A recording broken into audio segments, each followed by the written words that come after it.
డైలాగులు విన్నప్పుడల్లా కార్జాలు కాలిపోయినట్టు అయినాయి. అవును. నీకు ఆడ ముఖ్యం కాదు, మేము కూడా ముఖ్యమే కదా అవును.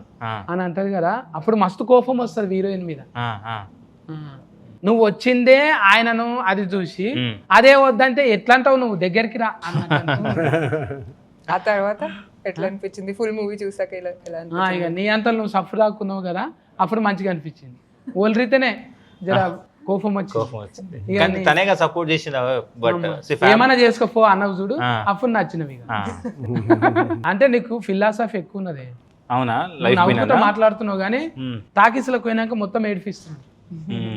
ఒక్కొక్క అంటే ఏడుపు కాదు, అది ఒక ఆనంద పుష్పాలు. అవును అవును, అదేంటున్నా. ఇప్పుడు ఈ సినిమా కూడా చిన్న పిల్లల నుంచి కనెక్ట్ అవుతున్నారు. మీరు 13-14 ఇయర్స్ పిల్లలు కూడా వచ్చి క్లాప్స్ కొడుతున్నారు. నాకు ఈ మొన్న థియేటర్లో చూస్తాం చాలా మంది, మీరు ఇన్స్టాలో కానీ ట్విట్టర్లో కానీ చూస్తే వాళ్ళ పిల్లలు అట్లా చూస్తున్నారు సినిమా. లాస్ట్లో శర్వా గారు డెడికేషన్ ఇచ్చి వెళ్తారు కదా ఫాదర్కి, వాళ్ళు ఫీల్ అవుతున్నారు.